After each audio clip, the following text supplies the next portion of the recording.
안녕하세요. 저는 30대 여자입니다. 예전에는 늘 이렇게 남들은 겪지 못했던 자신만의 신기한 경험을 사연으로 소개하는 채널에 제 이야기를 보내고 싶었어요. 솔직히 평범하게 살면 이렇게 불특정 다수에게 다 말할 정도로 특별한 경험을 겪긴 어렵잖아요. 제가 그랬거든요. 꽤나 심심한 인생을 살아왔죠. 근데 몇 년 전 누가 들어도 놀랄 만한 경험을 하긴 했어요. 하지만 차마 남들에게 말할 용기가 없었고 또 아직도 그때의 충격이 가시지 않기도 했었거든요.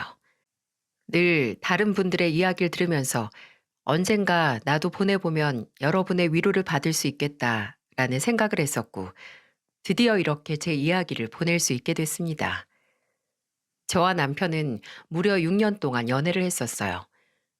동갑이었던 저희 둘 다 못 모르는 20대 초반에 만났죠.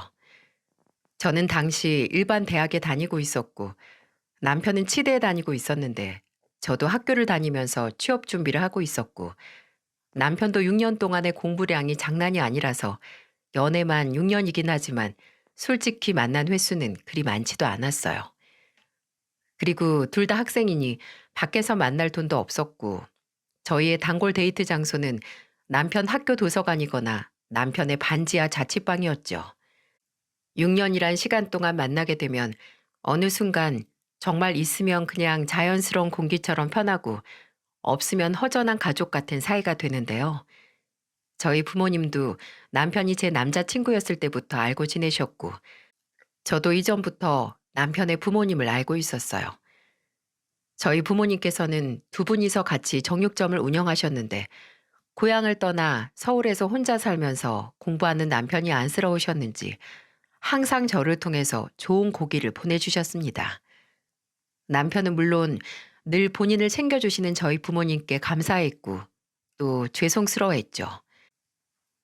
내가 나중에 성공하면 꼭 은혜를 갚아야 하는 게 있는데 순영이 너하고 너희 부모님이야. 진짜 나 공부할 때 배 안 곪고 외롭지 않았던 건 다 너하고 네 가족들 덕분이다. 그런 남편은 저희 아버지께서 제가 막 취업을 하고 나서 1년도 안 됐던 해에 뇌출혈로 돌아가셨을 때 장례식에 와서 한참을 울었습니다. 그리고 공부하느라 바쁠 텐데 그만 가라는 저희 어머니의 말에도 3일 내내 장례식을 지키고 낙골당까지 따라와서 제 곁을 지켰죠. 남편은 저희 아버지 사진과 유골함 앞에서 울면서 미리 많이 찾아뵙지 못해 염치없고 죄송하다고 했고 순영이와 장모님은 본인이 지키겠다고 말했어요. 생각해보면 그게 남편이 처음 제게 한 프로포즈가 아니었나 싶습니다. 남편이 그렇게 저와 제 가족을 본인의 가족처럼 생각을 한 만큼 저도 결혼 전부터 남편의 가족을 제 진짜 가족처럼 생각을 했었어요. 남편의 고향은 강원도였는데 시부모님은 시골 마을에서 배추 농사를 지으셨어요. 근데 그게 규모가 그렇게 크지 않고 작은 하우스여서 형편이 넉넉지 못하셨죠. 시부모님이 믿는 건 개천에서 용나서 서울로 치과 의사가 되기 위해 온 남편뿐이었고 그런 남편 곁에서 가족을 대신해서 챙겨주는 제게 정말 고마워하셨어요. 연애 3년 차에 남편이 고향에 가는데 부모님이 저를 만나고 싶어 하신다고 같이 가지 않겠냐고 했을 때 처음 남편의 본가로 함께 가서 시부모님을 처음 뵀었죠. 아니, 몇 달 전에 서울 가서 명민이 자취방에 들렀는데 이 녀석 냉장고에 제육볶음 재운 게 들어있는 거야. 나는 도무지 해준 기억이 없는데 누가 얘한테 그런 걸 주겠어? 근데 그게 다 순영이네 어머님께서 해주신 거라니. 이거 죄송해서 어쩌니. 따로 인사도 못 드렸는데. 아니에요. 그냥 가게에서 고기 손질하고 남은 거에 양념만 해서 가져다 준 건데요, 뭘. 저희 어머니도 명민이를 거의 아들처럼 생각하셔서 혼자 살면서 대충 한 끼 때울까 걱정하시거든요. 나랑 명민 엄마가 명민이 서울 보내고 얘가 먹을 거 제대로 못 챙겨 먹으면서 공부할까 봐 그게 제일 걱정이었거든. 근데 우리 아들이 무슨 재주로 공부하면서 이런 아가씨를 다 만났을까? 우리가 순영이 덕분에 밤에 다리 쭉 펴고 잔다. 순영이는 바로 취업한다고 했지? 네. 아마 방학에 인턴 나갔던 마케팅 회사로 갈 것 같아요. 아유, 참 야무져서 벌써 자리도 잡고 대단도 하다. 순영이 회사 다니면 아무래도 명민이 보필 더 안정적으로 할 수도 있고 잘 됐네. 잘 됐어. 시부모님은 저를 남편의 수호천사 정도로 생각하셨어요. 그도 그럴 것이 제 앞가림도 막막했던 나이에 혼자 살면서 공부하는 남편을 챙겼으니까요. 남편 자취방을 제 집 드나들듯 하면서 밥 챙겨주고 또 오래 앉아 있느라 운동을 못하니 영양제 챙겨주고 또 생활비가 없을 때는 제 월급을 반으로 나눠서 남편에게 준 적도 덜어 있었습니다. 물론 남편도 간혹 가다가 아르바이트를 했지만 그것도 못하고 시부모님께서 자취방 월세를 못 보내주시는 날이 있으면 제가 월세를 대신 내준 적도 있답니다. 그때는 솔직히 그게 당연하다고 느껴졌어요. 내가 사랑하는 사람이고 이 사람이 본인의 꿈을 위해 노력을 할 때 제가 대신 공부를 해줄 수는 없으니까 도울 수 있는 방법이 있다면 뭐든 했던 거죠. 제가 그런 도움을 남편에게 줄 때마다 남편이 시어머니에게 말을 했는지 시어머니께서 제게 연락을 해오셨는데요. 명민이가 성공하면 다 순영이 네 덕분이라고 고맙다는 말을 하셨어요. 명민이한테 뭐 필요한 거 있나 전화하면 다 순영이가 먼저 해줬다고 괜찮다고 하더라. 우리가 순영이 너한테 참 고마운 게 많어. 순영아, 몇 년만 고생해라. 명민이 저 치과 의사 되면 그거 다 네가 덕보는 거니까. 이때까지만 해도 이런 말들이 이상하게 들리지 않았습니다. 그냥 어른으로서 나중에 내 시어머니가 되실 분으로서 할 수 있는 말이라고 생각을 했어요. 근데 나중에 시간이 좀 많이 흐른 뒤에 제 친구가 그러더라고요. 진짜 정상적인 사람이었다면 다 큰 아들을 동갑내기 여자친구에게 맡기지 않았을 거라고. 마냥 고마워하기보다는 미안해할 것이고 너도 네 인생이 있고 네 앞가림하기 바쁜데 네 부모님께 죄송해서라도 그렇게 희생하고 헌신하는 걸 말렸을 거라고 하더군요. 근데 생각해보면 그게 맞는 말이죠. 딸뻘 되는 제게 본인 아들 뒤치다꺼리를 맡긴다는 게 마음 편한 일은 아니잖아요. 저도 남편을 위해 이렇게까지 했던 나란 사람에 취해서 시부모님이 저를 열려놨다고 칭찬하는 걸 그냥 좋게만 들었던 거죠. 그리고 그때는 결혼 전이라 할지라도 시어머니를 포함해서 시댁 식구들이 저를 정말 가족처럼 대해줬었어요. 특히 저는 제 시누이와 가까웠고 지금까지도 잘 지내고 있는데요. 시누이는 남편이 졸업 후 면허 시험을 볼 때쯤 일찍 결혼을 했어요.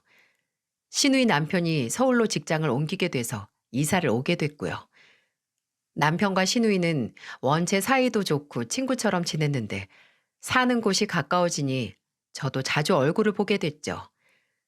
그리고 시누이 성격이 진짜 유쾌하고 좋아서 친해질 수밖에 없었습니다.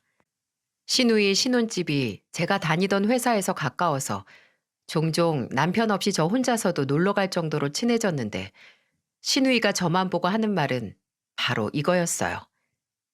언니, 우리 오빠랑 대체 언제 결혼할 거예요? 그 인간이 언제 식 올리자고 안 해요? 이제 인턴이니까 아마 레지던트 되고 나서 하는 게 낫지 않을까 해요. 어차피 모은 돈도 얼마 없는데요. 오빠 진짜 복 받았네. 저라면 6년 동안 나 기다리게 한 남자 답답해서 가만히 안 뒀을걸요?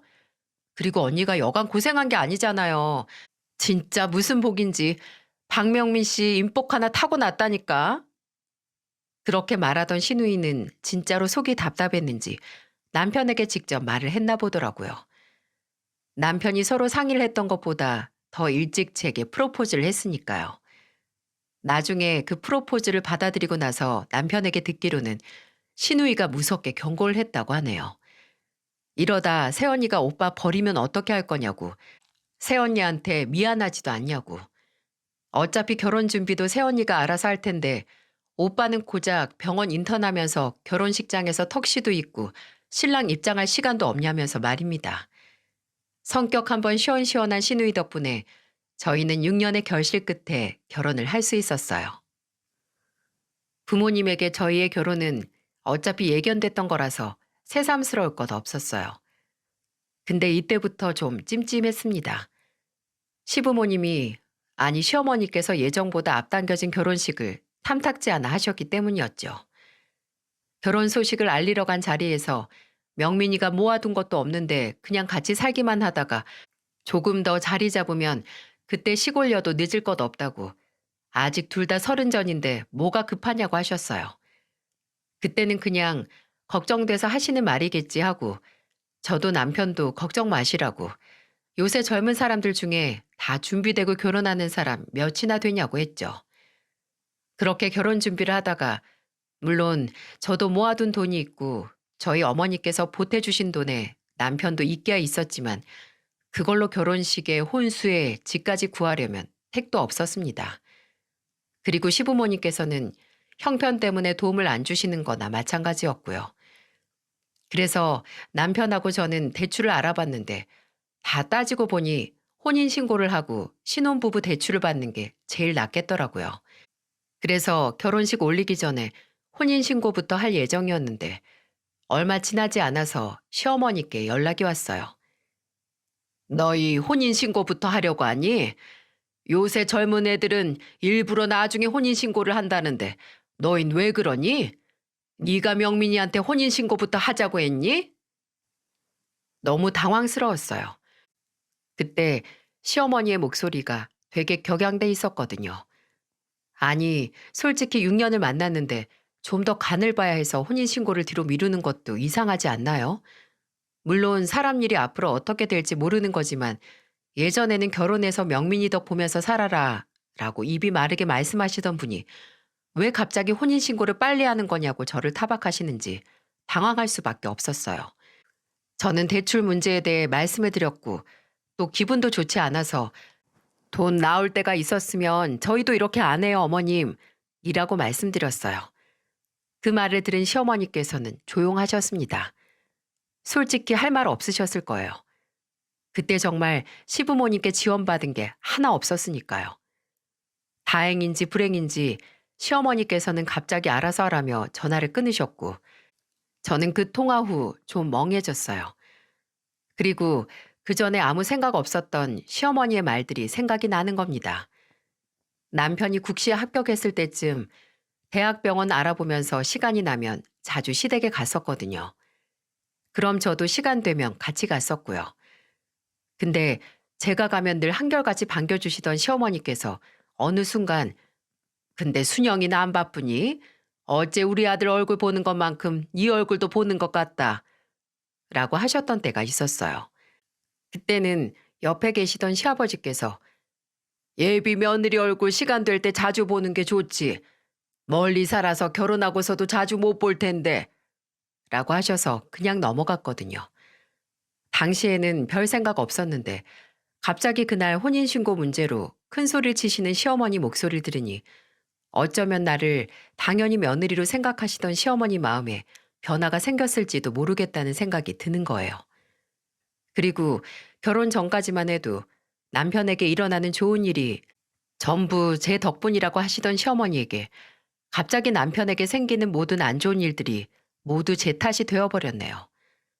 결혼 초기에 제가 거짓말 안 보태고 이틀에 한 번꼴로 시어머니께 어떤 전화를 받았냐면요. "명민이 목소리가 좀 이상하던데 너희 혹시 싸웠니? 명민이 몸 아픈 거 아니야?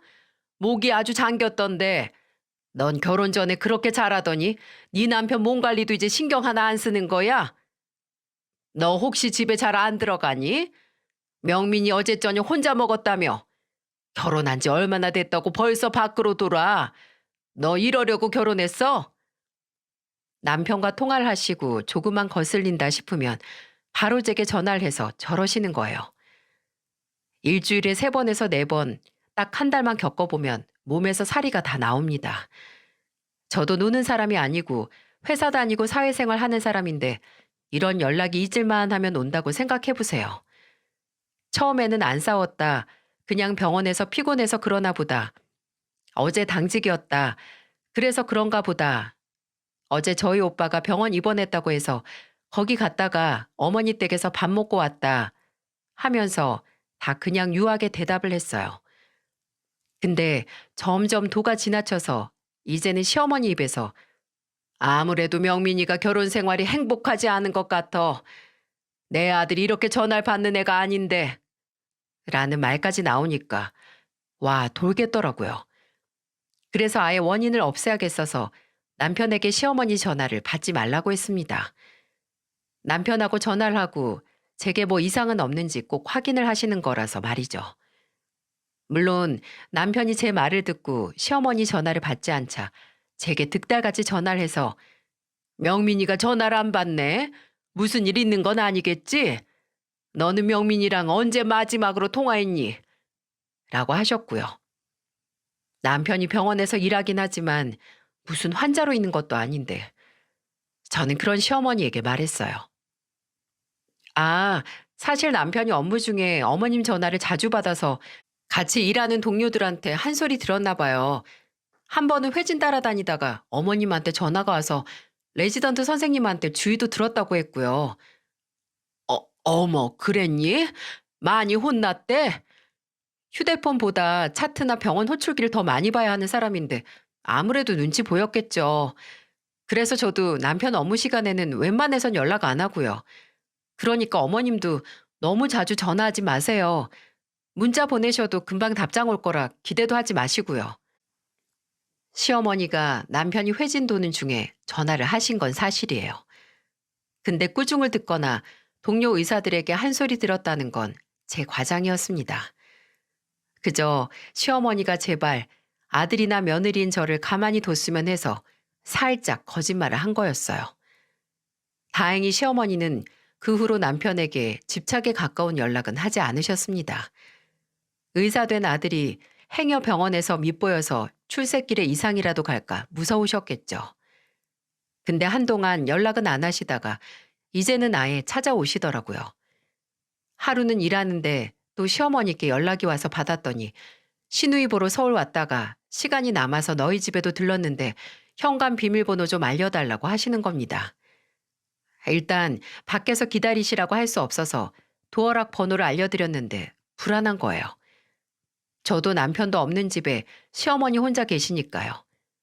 아니나 다를까 제가 퇴근하기 전까지 집안을 아주 누비고 다니셨는지 제가 도착하자마자 순영이가 의외로 게으르구나 하시면서 창틀의 먼지부터 시작해서 렌지가 끈적거리고 바닥에 머리카락은 왜 이렇게 많냐고 집에서 머리를 묶던가 차라리 자르라는 소리까지 하시더군요. 그 후로도 연락 안 하시고 들이닥치는 날이 늘었습니다. 제가 정말 듣기 싫었던 건 시어머니가 저희가 결혼한 후에 제게 너 변했다 라고 말하던 거였어요. 결혼하고 나니 잡은 물고기라고 이제 정성 들이지 않는 거냐며 제게 예전에 하던 그 헌신은 다 어디 갔냐고 하셨죠. 아니, 그 헌신 받던 당사자인 남편도 제게 변했다는 소리를 안 하는데 왜 시어머니께서 저러시는 걸까요? 남편이 서포트 필요할 때는 그거 대신 해주는 저를 그리 예뻐하시더니 이제 그 서포트가 필요 없으니 알아서 떨어져 나가라고 괴롭히는 거잖아요. 남편은 그런 시어머니의 태도를 치과 의사 아들 둔 부모로서 욕심이 과해져서 좀 오만해지신 것 같다. 우리 엄마도 별 수 없다고 하면서 늘 제게 미안해했습니다. 그래서 중간에서 시어머니가 직접 제게 뭐라고 하시려고 하면 막으려고 노력도 하고 제게 웬만해서는 시어머니 연락도 받지 말라고 하더군요. 본인이 알아서 한다고. 근데 아무리 그래도 직접 찾아와서 저를 갈구는 시어머니는 어떻게 해야 했을까요? 저는 아들 집이라는 명목으로 매번 연락 하나 없이 쳐들어오는 시어머니를 막기 위해 지원군을 불렀습니다. 바로 저희 친정어머니하고 시누이였어요. 시누이는 워낙 말도 직설적으로 해서 시어머니가 좀 애먹으시거든요. 같이 있으면 우리 엄마 또 시작이네 하면서 딸인 시누이가 오히려 시어머니에게 잔소리를 했었고요. 그래서 시누이가 있는 날에는 한결 편했어요. 시어머니가 제게 뭐라 한 소리 하시려고 시동을 걸면 시누이가 아우 엄마 그만 좀 해. 엄마 아들한테나 시켜. 라고 하면서 시동을 꺼줬으니까요. 그리고 저희 어머니는 제가 매번 시댁이 멀면 뭐하냐고 한 달에 가까이 사는 엄마보다도 시어머니 얼굴을 더 많이 본다고 우는 소리를 하자 그럼 시어머니가 오시는 날 엄마를 부르라고 하시더라고요. 아무리 그래도 사부인이 있으면 좀 불편해서 일찍 가지 않겠냐고요. 그래서 저는 진짜 시어머니가 또다시 쳐들어오신 날 어머님 오셨으니까 저희 어머니도 초대해야겠어요. 라고 하면서 저희 어머니를 불렀습니다. 그렇게 몇 번 저희 집에서 저희 어머니를 마주치시고 좀 덜 오시더라고요. 이렇게 시어머니는 저희를 약간 통제하고 싶어 하셨어요.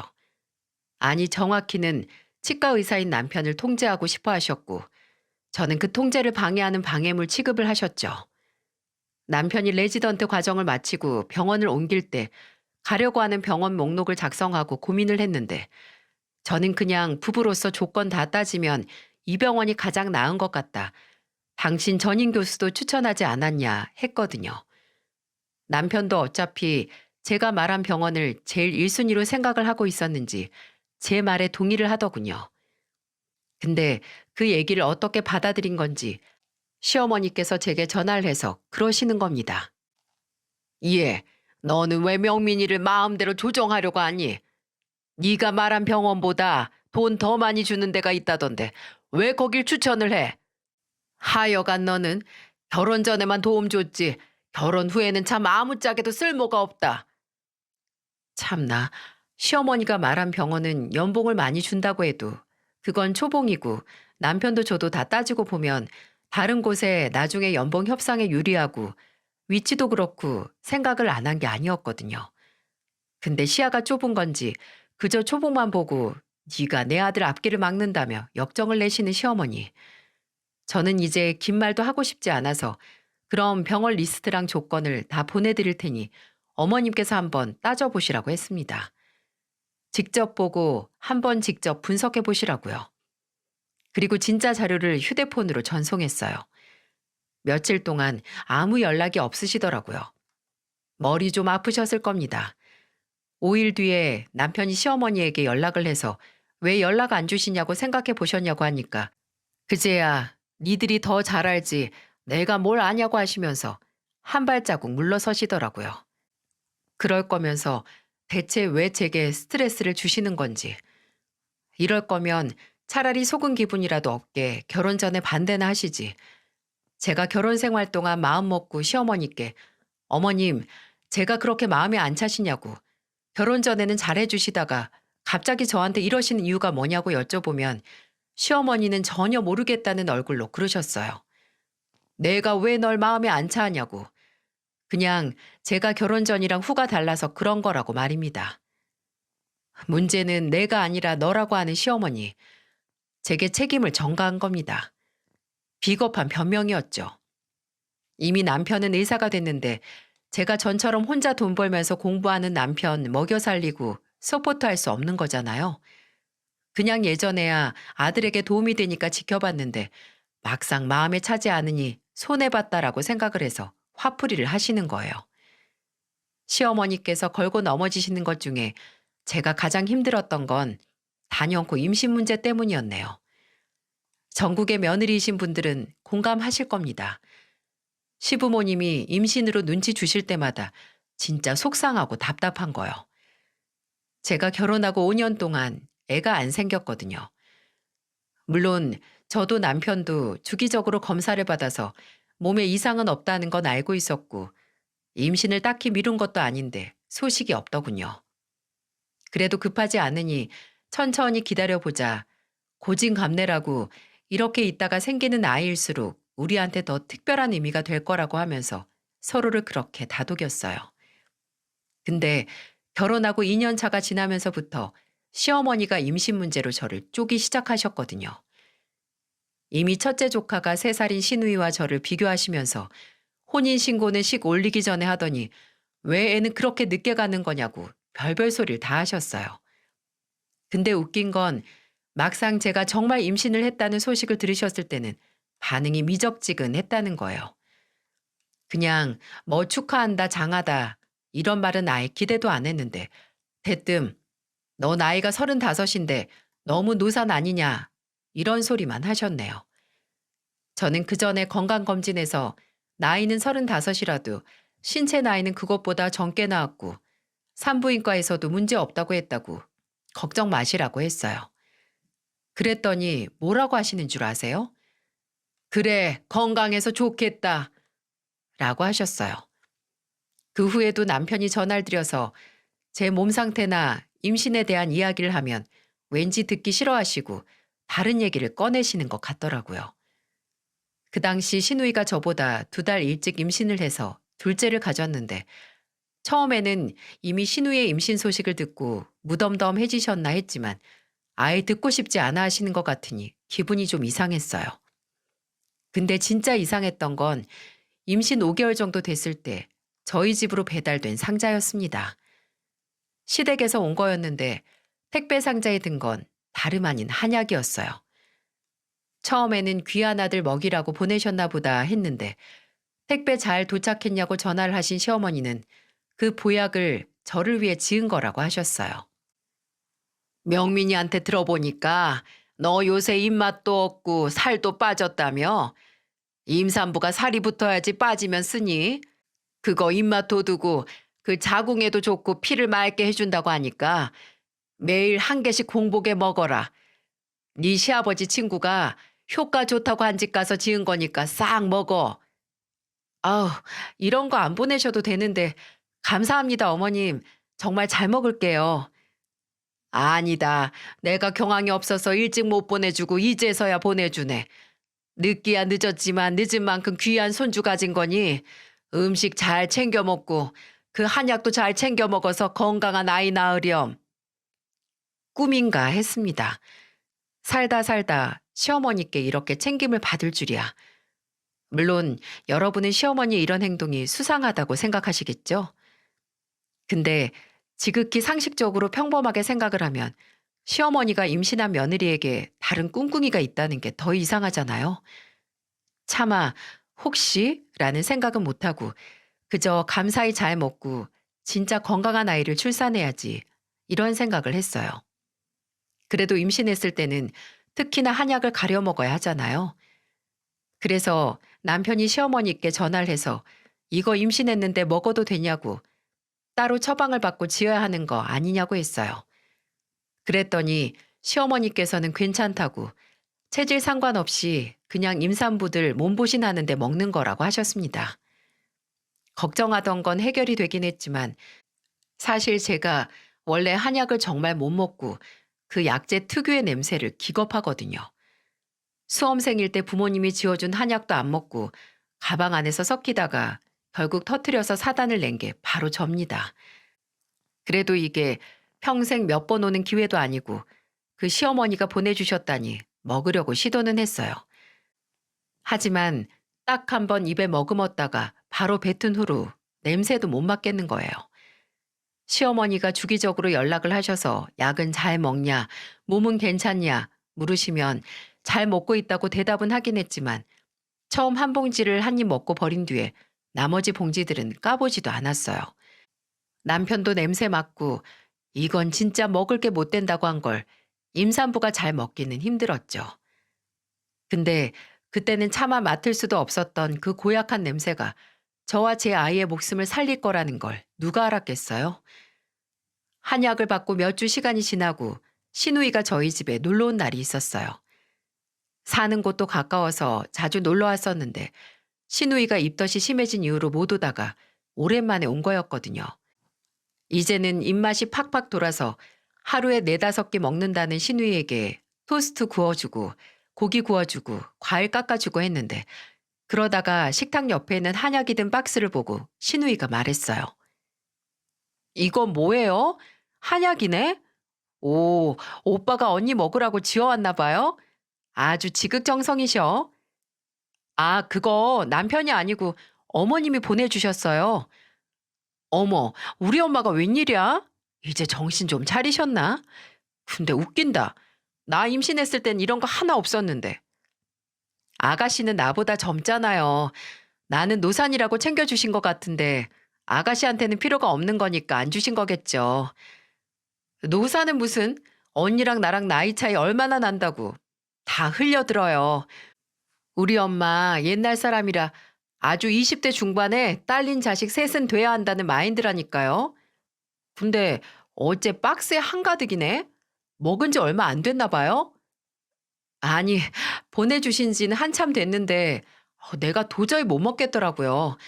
일단 어머님한테는 매일 먹고 있다고 하긴 했는데 아가씨, 이거 비밀이에요. 막상 보내주셨는데 안 먹으면 또 뭐라 하실 거 아니에요. 걱정 마요. 말 안 해요. 근데 얼마나 끔찍한 맛이길래 이렇게 남겼어요? 언니, 이거 어차피 임산부 먹는 용으로 지은 거죠? 그럼 나도 먹어도 되나? 그렇긴 한데 한약 막 먹긴 좀 그렇지 않아요? 아가씨 한약 먹고 싶으면 내가 지어다 줄게요. 아니, 됐어요. 그냥 궁금해서요. 그리고 내가 약발이 기가 막히게 봤거든요. 저 하나 먹어볼게요. 그렇게 말한 신우이는 하나를 따서 바로 쭉 마셨습니다. 근데 반절 먹고 너무 쓰다고 언니가 왜 못 먹었는지 알겠다며 안 먹더라고요.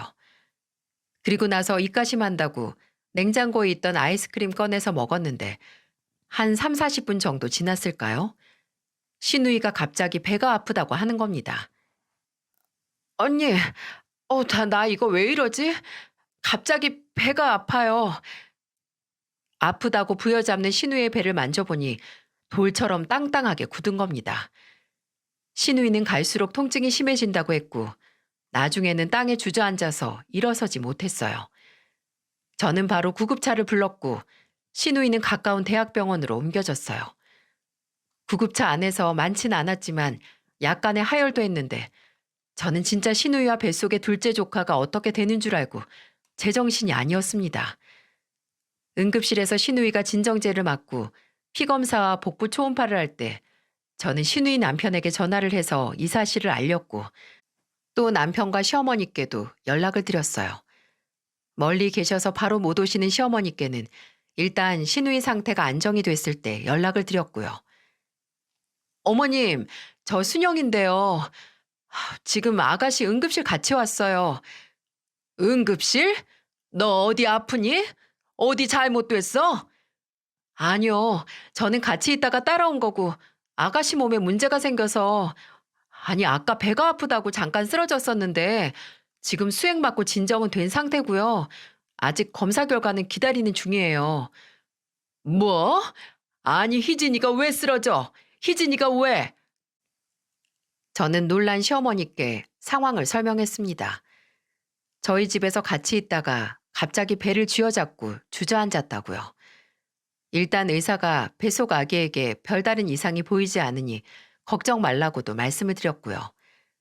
그래도 시어머니께서 진정을 못하시고 대체 뭘 한 거냐고 신우이가 뭐 잘못 먹은 거 아니냐고 추궁을 하기 시작하셨고 저는 그날 저희 집에서 먹은 음식을 이야기하다가 신우이가 제게 보내주신 한약을 좀 먹었다고 말했습니다. 근데 그 말을 하자마자 시어머니가 미친 듯이 소리를 지르기 시작했어요. 희진이가 그걸 왜 먹어? 그거 너 먹으라고 보내준 거 아니야? 임산부가 한약 잘못 먹었다가 어떻게 될 줄 알고 그걸 주냐고? 아니, 그거 체질에 상관없이 먹는 거라고 어머니께서 말씀하셨잖아요. 그리고 아가씨 얼마 먹지도 않았어요. 밥만 먹고 바로. 얼마나 먹든 그게 어떤 건 줄 알고 먹어? 아휴, 어떡하니, 어떻게 해? 그때 제 등골이 싸했습니다. 며느리에게는 체질에 상관없으니 걱정 말고 먹으라던 한약을 갑자기 신우이가 먹었다니 그게 어떤 건 줄 알고 먹은 거냐며 하는 게 이상하잖아요. 저는 그때 그 한약이 문제일 수 있겠다 싶어서 시어머니에게 물었어요. 어떤 건데요? 뭐, 뭐가 말이니? 그 한약이요. 대체 어떤 건데 어머님께서 그러시는 건데요? 어머님, 대체 저한테 뭘 보내주신 거예요?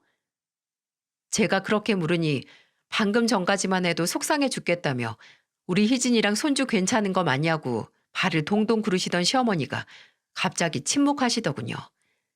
그러더니 갑자기 한약이 한약이지 무슨 소리냐고 했고 지금 당장 갈 테니까 희진이가 있는 병원이나 문자로 찍어서 보내두라고 하고 전화를 끊으셨어요. 솔직히 이때까지만 하더라도 확신은 하지 못했습니다. 너무 끔찍하잖아요. 정말 그 한약이 문제라면 시어머니가 해코지를 하려고 했던 건 다름 아닌 저였는데 말이죠. 설마 사람이 그러기야 했겠어? 라는 생각을 하긴 했는데 그리고 몇 시간 뒤에 병원에 저와 남편 그리고 신우이의 남편과 시부모님이 신우이가 입원한 병실에 모였습니다. 다행히 신우이의 몸 상태가 괜찮아져서 일반 병실로 옮겼는데 의사는 병실로 찾아와 몸에 이상은 없지만 피검사에서 자궁 수축과 복통을 일으켰을 수도 있는 무슨 성분이 발견이 됐다고 신우이에게 그날 먹은 음식 중 의심 가는 거 없냐고 물었습니다. 신우이가 그 전날 저녁부터 쓰러지기 직전까지 먹었던 음식을 나열할 동안 저는 신우이 곁에 있는 시어머니를 보고 있었어요. 제게서 분명 한약 이야기를 들은 사람이 신우이가 미처 한약 생각은 안 났는지 음식 이야기만 하고 있을 때 가만히 있더라고요. 저는 만약 내가 생각하는 게 아니더라도 여기서 확인을 해야겠다 싶었고 신우이가 먹은 음식을 다 말했을 때 입을 열었어요. 아가씨, 한약도 먹었잖아요. 우리 집에 있던 거. 아, 맞다. 임산부한테 좋다는 한약도 먹었어요. 아, 당신 먹으라고 엄마가 보내주신 거? 어, 근데 난 못 먹었잖아. 그게 처방도 필요 없고 그냥 체질에 상관없이 먹을 수 있는 한약이라고 했죠, 어머님? 안 먹었다고? 너 분명 나한테는 먹었다고 했었잖아. 아, 죄송해요. 도저히 써서 못 먹겠더라고요. 원래 한약 잘 못 먹고 내원하시는 임산부들이 간혹 있어요. 근데 임산부용으로 지었으면 검사 결과가 이렇게 나올 수가 없는데 혹시 무슨 약재 썼는지 대표적으로 생각나는 거 있으신가요? 제 말을 들은 의사가 시어머니를 향해 물으니 시어머니는 대답을 하지 않고 눈을 피하는 게 아니겠어요? 그러더니 기억이 안 난다며 오히려 큰 소리를 치는 겁니다. 아유, 내가 그걸 어떻게 다 기억을 해요. 내가 직접 지은 것도 아니고. 그리고 분명 그 선생이 체질 상관없다고 임산부면 다 먹어도 된다고 했어요. 그러니까 내가 며느리 준 한약 때문에 이럴 일은 없어. 알아들어요? 근데 어머님, 아까 저한테는 아가씨가 그게 어떤 건 줄 알고 먹은 거냐고 하셨잖아요. 뭐 아가씨가 먹으면 안 되는 성분이 들어서 그렇게 말씀하신 거 아니에요? 내가 먹으면 안 되는 거요? 엄마, 그게 무슨 소리야? 내가 뭘 먹으면 안 되는데? 빨리 말해요. 아, 나 정말 죽을 뻔했어. 내 애도 잘못될 뻔했고. 맞아요, 장모님. 이거 확실히 이야기해 주셔야 해요. 내가 언제 그런 소리를 했다고 그래. 아, 순영이 제가 생사람 잡네. 나는 그냥 임신도 안 해가 남이 먹는 한약 덥석 먹었다는 말에 속이 상해서. 근데 엄마가 그거 이 사람 줄 때는 임산부면 다 먹어도 된다고 했었잖아요. 아, 뭔데 그래요? 뭐 우리가 알면 안 되는 거라도 들어있는 거예요? 병실안 분위기가 순식간에 가라앉았고 식구들이 시어머니를 추궁을 하게 됐습니다. 의사 선생님은 그럼 나중에 약재를 알게 되면 따로 말씀해 달라고 하시면서 나가셨지만 아직 추궁은 끝난 게 아니었어요. 남편과 시누이는 대체 뭐냐고, 왜 말을 못하냐고 연신 시어머니를 쪼아댔고 시어머니는 모른다고 그냥 한의사한테 부탁만 한 거라고만 했습니다. 그러다가 남편이 시아버지께 말했어요. 아버지, 그 약방 아버지 친구분이 아시는 데라고 했죠? 친구분한테 전화해서 약방 번호 좀 알려달라 하세요. 직접 물어보게요. 아이 참 얘가 왜 이래? 뭘 그렇게까지 한다고 하니? 엄마가 아니라고 하면 좀 아닌 줄 알고 있지. 남편이 시아버지에게 바로 약방 연락처를 알려달라고 하자 시어머니가 펄쩍 뛰시는 게 아니겠어요? 그리고 시아버지께서 주머니에서 휴대폰을 꺼내자 그걸 빼앗아 들기까지 했습니다. 이미 행동으로 그 한약에 뭔가 문제가 있다는 걸 증명한 거나 마찬가지였죠. 병실 안에 있는 가족들이 모두 한마음으로 시어머니를 추궁했습니다. 당장 말하라고. 대체 뭘 한 거냐고 몰아붙였죠. 그러니 나중에는 시어머니가 아예 시누이가 누워있던 침대에 풀썩 주저앉아서 우시려고까지 하시는 거예요. 그런 시어머니를 보면서 남편은 한숨을 쉬면서 다시 한번 말했어요. 엄마, 어차피 약방에 전화하면 바로 아는 거니까 괜히 나중에 일 더 크게 만들지 말고 그냥 여기서 말해요. 얼른. 네? 사람 미치게 하지 말고 말 좀 해달라고요, 좀. 그만 좀 해, 그만. 그래, 내가 순영이 제 뱃속에 애 떼려고 약 지어다 보냈다. 됐니? 뭐라고요? 엄마, 지금 무슨 소리예요? 당신 제정신이야? 아니, 애를 떼다니. 그게 무슨 소리야? 그렇게 몇 년 동안 안 생기던 게 왜 이제야 생긴 건지, 하필 왜 지금에서 생긴 건지 시간을 되돌릴 수도 없고, 그렇다고 낳고 나서 너네 헤어지라고 할 수 없어서 내가 애 없애려고 했다. 없애려고. 참, 악마가 해도 무시무시할 말을 당당하게 잘 하시더라고요. 제 배를 가리키며 애를 떼려고 했다는 말을 하는 시어머니를 보고 온몸에 소름이 끼쳤습니다. 시어머니는 위염에 좋은 약재가 있는데 그게 옛날부터 임산부가 먹으면 치명적이라고 큰일 난다고 하던 게 있었대요. 그래서 그걸 제게는 임산부에게 좋다고 속여서 보내고 제가 그걸 먹고 애가 떨어지길 기다렸다는 겁니다.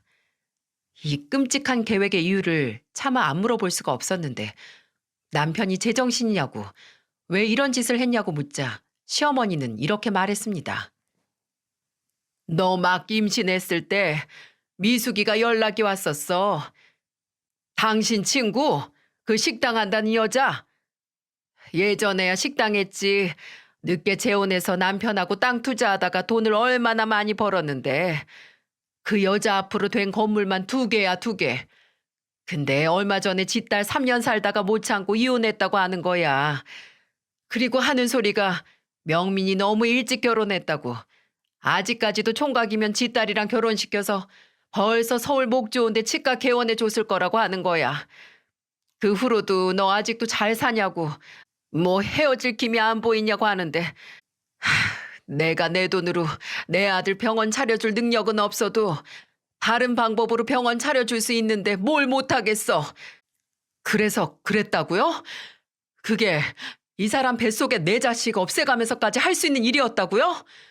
엄마 진짜 미쳤어요? 이거 살인이야, 살인. 엄마 손으로 엄마 손주 죽이려고 했던 거라고요.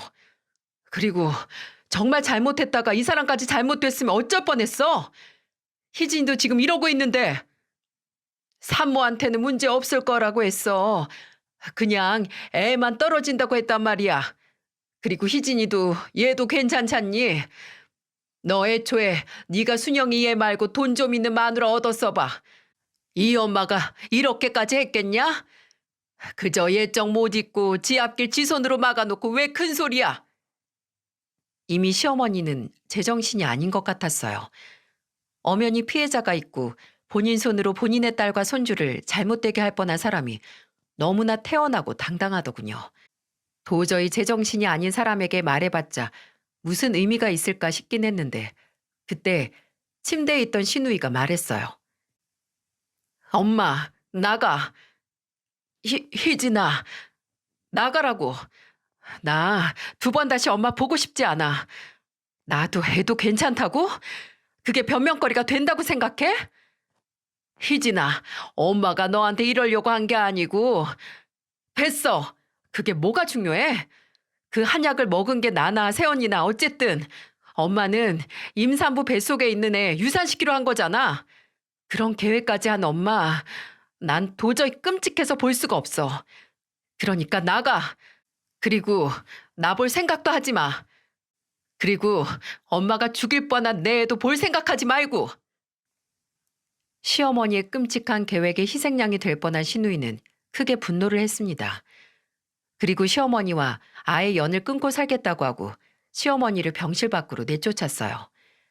안 나간다고 엄마랑 얘기 좀 하자고 하는 시어머니를 시누이의 남편과 시아버지가 끌고 내보냈고 시누이는 이제 절대 안정을 취해야 했기에 저도 남편도 병실 밖으로 나왔어요. 망연자실한 표정의 시어머니에게 남편이 말했어요. 우리도 이제 엄마 안 봐요.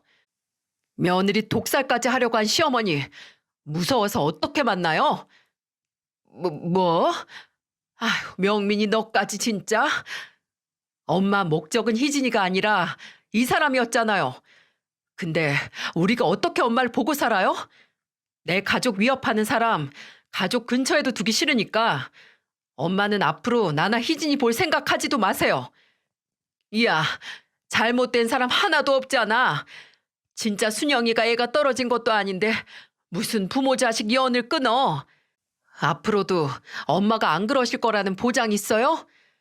저희 결혼하고 지금까지 엄마 이 사람 못 잡아먹어서 안달이셨잖아요. 내가 뭘 했다고. 제가.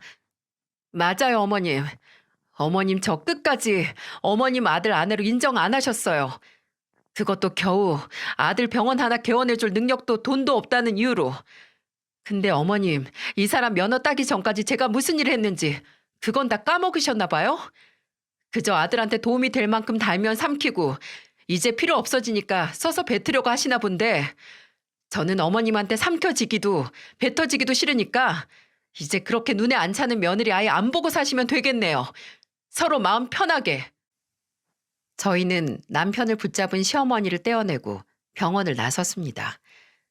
다행히 신우이와 뱃속의 아기에게는 문제가 없었고 이틀 입원하다가 퇴원을 했어요. 저도 그 문제의 한약을 아예 안 먹은 게 아니고 한 모금 정도는 먹었었기에 혹시나 해서 검사를 했지만 문제가 없었고요. 신우이는 그날 말했던 것처럼 시어머니의 모든 연락을 무시하고 심지어 서울까지 찾아온 시어머니를 피해 본인의 시댁으로 가서 지내기도 했어요. 물론 저희 집에도 찾아왔지만 저희도 만나주지 않았고요. 시어머니가 제게 사과를 하겠다고 하셨지만 저는 할 필요 없다고 했습니다. 어차피 받을 생각도 없다고 괜한 짓 해서 힘 빼지 말라고 했네요. 어떻게 사람이 그런 짓을 할까요? 완전한 남이 임신을 했는데 몸에 이상이 있다고 해도 걱정이 되는 게 사람의 측은지심인데 본인 피부치를 없애려고 그렇게 비열한 계획까지 하다니 대체 어떻게 된 정신머리면 그럴 수 있냐고요. 신우이도 저도 몇 달 뒤 걱정했던 게 무색할 만큼 건강하게 출산을 했지만 그때도 역시 시어머니에게는 연락을 하지 않았습니다. 혹시 시아버지에게 저희가 출산한 병원이나 조리원을 알려드리면 시어머니가 쫓아오실까봐 시아버지께 비밀로 하고 사진만 보내드렸어요. 놀랍게도 그 후로 2년 동안 시어머니를 안 보고 살고 있습니다. 솔직히 시어머니라고 부르고 싶지도 않네요. 처음에는 이 일은 저희 어머니께서 속상해 하실까봐 말씀을 안 드렸는데 저희 오빠가 새언니에게 말하고 새언니가 어머니에게 알리는 바람에 아들이 태어난 후에 다 들통나고 말았어요. 어머니는 당장 고소를 할 거라고 이건 살인미수나 다름없다고 길길이 날뛰셨고 그 마음은 100번 이해를 했지만 저는 어머니를 말렸습니다. 이미 본인의 한참 잘못된 행동으로 자식 둘을 잃은 거나 마찬가지라고 고소당해서 수감되는 것보다 어쩌면 더한 벌을 받은 거나 다름없으니 그냥 넘어가자고 했어요. 그리고 그 벌을 받은 시어머니는 지금까지도 어떻게 해서든 용서를 받기 위해 홀로 외로운 춤을 추고 계십니다. 잊을만 하면 연락하고 찾아오시기도 하지만 저도 그리고 신우이도 모른 척하고 있어요. 지난번에는 남편에게 혹시 신경이 쓰이면 당신은 어머니 뵙고 오라고 하긴 했는데 남편은 본인 어머니가 지으려던 애가 당신 아이일 뿐 아니라 내 아이이기도 했다고 이건 아무리 시간이 지나도 용서할 수 없는 일이라고 단호하게 말하더군요. 저는 제 몸이라서 더 많이 화가 나고 예민했던 거지만 남편도 본인의 가족을 위협했다는 사실에 단단히 마음을 먹은 것 같았어요.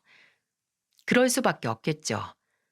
아무리 가족이라도 결코 용서할 수 없는 일이 있기 마련이니까요. 앙금은 언젠가 눈 녹듯이 녹을 수 있다고 하지만 저는 아마 시어머니에 대한 원망과 두려움이 결코 사라지지 않을 것 같아요. 왜냐하면 그런 일이 있었다는 게 거짓말처럼 하루가 다르게 크는 제 아들을 볼 때마다 하마터면 이렇게 예쁜 내 아들을 잃었을 수도 있었다는 생각이 들면서 오히려 그 원망이 더 커지고 있었거든요. 그리고 그 이야기를 신우에게 했더니 제 말에 10분 공감을 하더군요. 제 친구들에게도 차마 말하지 못한 이야기를 이렇게 후련히 하니까 제 속이 좀 편해지는 것 같습니다. 제 사연을 많은 분들에게 쏟아낸 만큼 제 속이 한결 가벼워져서 그 끔찍한 사건이 그저 과거이고 지나간 일이 돼서 저희 가족에게 없었던 일이 됐으면 좋겠습니다. 이야기를 들어주셔서 정말 감사합니다. 꽃피는 봄, 소중한 가족들과 좋은 추억 많이 만드시길 바랍니다.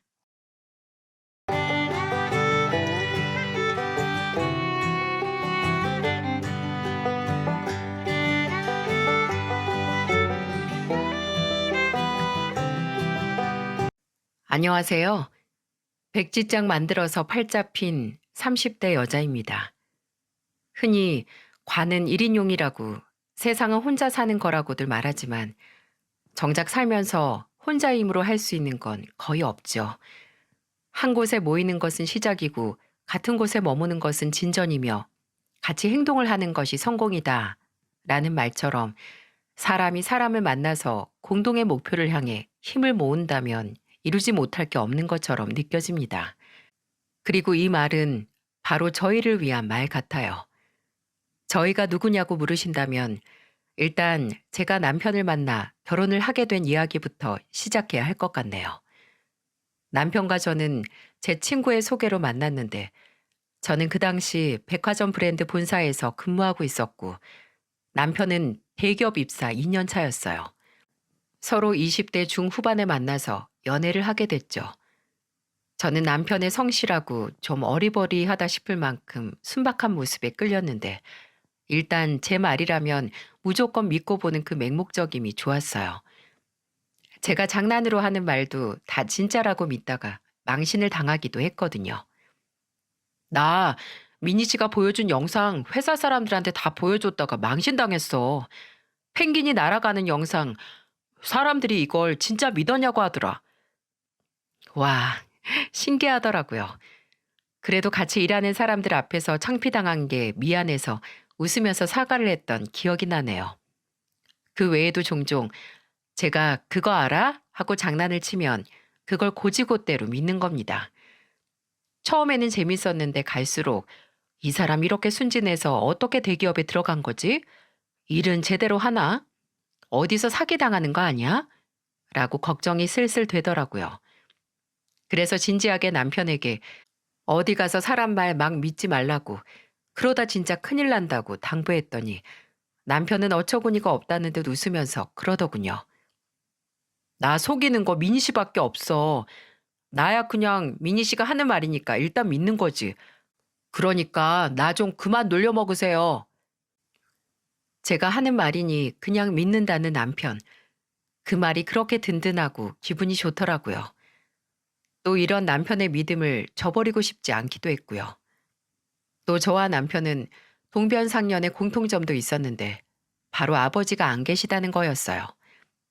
저는 회사를 다니고 있을 때 그래도 나이가 좀 먹고 아버지께서 돌아가셨는데 남편은 초등학교 5학년 때 아버지께서 돌아가셨다고 해요. 어떻게 보면 제가 그 당시 아버지가 돌아가시고 겪고 있던 허함을 남편은 몇십 년 전에 미리 겪은 거였죠. 그래서 아버지 빈자리에 대한 마음을 추스르는데 남편이 많은 도움을 줬었고요. 그리움은 시간이 해결해 주기도 하지만 불현듯 아무 이유도 없이 파도처럼 밀려오기도 하는데 그때 마냥 슬퍼하는 것보다는 아버지에 대한 좋은 기억만 하려고 노력하면 마음이 편하다고 해주더라고요. 또 그런 공통점 때문에 솔직히 결혼 준비하면서 처음 시댁에 갈 때 좀 기대를 하고 가기도 했고요. 제 시어머니가 되실 분도 저희 어머니처럼 남편을 먼저 떠나보낸 분이니까 뭔가 이상한 연대감이 생겼다고나 할까요? 제가 원래 사람을 좋아해서 별것도 아닌 공통점에 의미를 두는 편이었거든요. 또 그전까지 남편에게 듣기로는 시어머니께서는 일찍 남편을 보내시고 세 형제를 키우시면서 정말 안 해본 일이 없으셨고 조금 남은 시아버지의 유산과 본인이 쎄 빠지게 고생해서 모은 돈으로 일찍 부동산 투자를 해서 재산을 불린 자수성가시라고요. 듣기만 해도 대단하잖아요. 요즘 같은 시대에도 여자 혼자 애 키우기가 보통 일이 아닌데 무려 세 형제를 키우시면서 억대 자산가까지 되시다니 만나지도 못한 순간부터 인간적으로 존경까지 됐었죠. 남편은 제게 그렇게 혼자 올라오신 분이라서 아무래도 성격이 좀 꼬장꼬장하시다. 네가 만나면 힘들 수도 있다라고 했지만 세월의 풍파를 겪고 나면 바뀌는 게 또 사람의 성격이잖아요. 그 정도는 당연하다고 생각을 하고 한껏 기대를 품고 시댁으로 갔었죠. 근데 정말 참 여러 가지 의미로 대단하시긴 하더라고요. 일단 서울 땅 한가운데에 으리으리하게 지어진 전원주택을 목도했을 때부터 놀랐어요. 그때까지 남편을 만나면서 딱히 남편이 엄청난 금수저라는 걸 느끼지 못했어서 더 놀랐고요. 거기서부터 약간 기가 죽었는데 제가 만남 전부터 존경을 하던 시어머니를 마주했을 때 이 으리으리한 주택이 무슨 소용인가 싶을 정도로 참담한 심정이 됐습니다. 시댁에는 시어머니와 식품회사 연구원으로 일하시는 첫째 시숙님, 그리고 전직 여군 출신인 첫째 형님이 합가를 해서 함께 살고 계셨어요. 개인 사업을 하고 있던 둘째 시숙님께서도 일반 회사를 다니고 있던 둘째 형님과 결혼을 하셨는데 따로 살고 계셨고요. 그날 둘째 시숙 내외는 참석을 하진 못했지만 첫째 시숙님과 첫째 형님께서는 굉장히 푸근하시고 친절하신 분들이었어요. 두 분은 결혼한 지 그 당시 5년 차가 돼가고 있었는데 긴장을 한 상태에서 그렇게 미소를 지으면서 환영을 받으니 덜덜 떨리던 마음이 일순간에 안정이 되더라고요. 그때까지만 해도 시어머니께서는 몇 마디 말도 안 하시고 가만히 저를 지켜만 보고 계셨고요. 시어머니께서는 키가 150 초반이 될랑말랑 하실 정도로 작으시고 심지어 몸도 되게 마르셔서 전체적으로 체구가 아담하셨어요. 근데 왜 사람이 기라는 게 있잖아요. 그렇게 작은 몸에서 뭔가 긴장을 늦출 수 없는 기운이 나오는 것 같았습니다. 눈초리도 굉장히 매서웠고, 그리고 좀 놀란 게 눈을 잘 깜빡이질 않으시더라고요. 그때까지만 해도 아, 진짜 기운이 느껴진다. 저게 카리스마라는 거구나. 라고 생각을 했는데 그 기운은 단순히 카리스마가 아니고 그저 독이라는 걸 천천히 알게 되었죠. 부모는 다 살아있고 이게 시어머니께서 제게 처음 건넨 말이에요. 제게 툭 손가락질을 하시면서 그러시더라고요. 근데 다짜고짜 나온 말보다 이미 알고 있는 걸 왜 물어보실까 싶었습니다. 왜냐하면 이미 남편이 시어머니께 저도 몇 년 전 아버지께서 돌아가셨다는 걸 말했다고 했거든요. 의아함에 남편을 볼까 했지만 그래도 내 입으로 말씀드리는 게 어려운 것도 아니라서 말했죠. 어머니께서는 건강하게 지금도 식당 하시면서 잘 살고 계시고요. 아버지께서는 6년 전에 돌아가셨어요. 어머니는 뭐 하시는데? 무슨 식당? 엄마, 왜 제가 말씀드린 걸 또 물으세요? 이미 다 아시잖아요. 장모님께서. 너는 가만히 있고 너는 뭐 입이 없니? 왜 진원이 저게 대신 말하게 해? 아, 저 어머니께서 순대국밥집 운영하세요. 맛집으로 꽤 유명해서 단골도 많습니다. 국밥집이 이러나 저러나 국밥집이지 뭐. 회사는 그냥 중소기업 다닌다고 했지? 네, 땡땡 브랜드 경영지원팀에서 근무 중이에요. 일단 물어보시는 건 성심성의껏 웃으면서 다 대답을 했는데 시어머니께서는 입맛을 쩝 다시시더니 갑자기 대각선에 앉아있던 첫째 형님을 바라보고 그러시는 겁니다.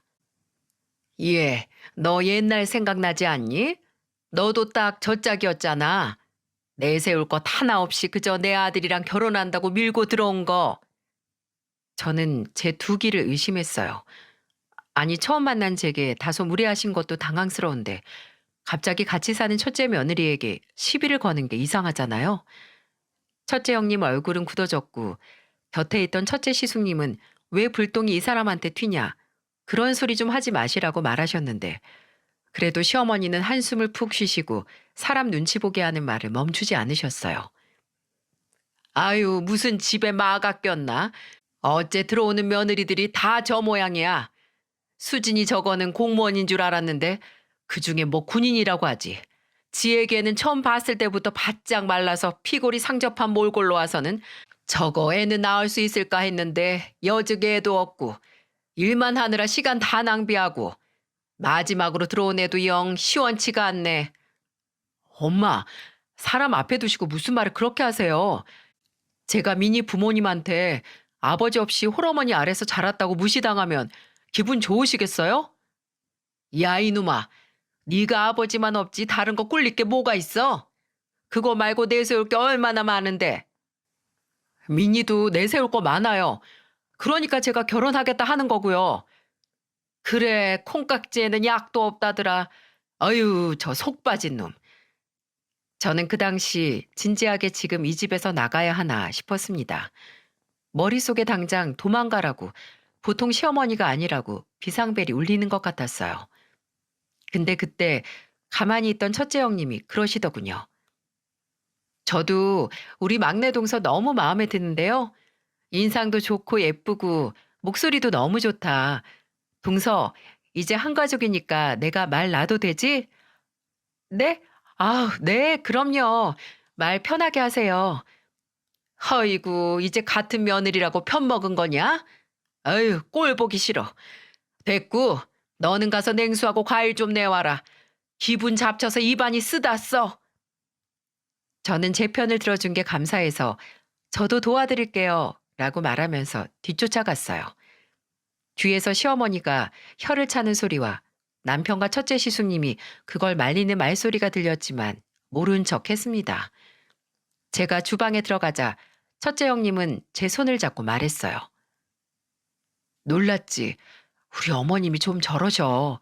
사람 앞에 두고 꼬투리 잡고 헐뜯는 재미로 살아가는 분이시거든.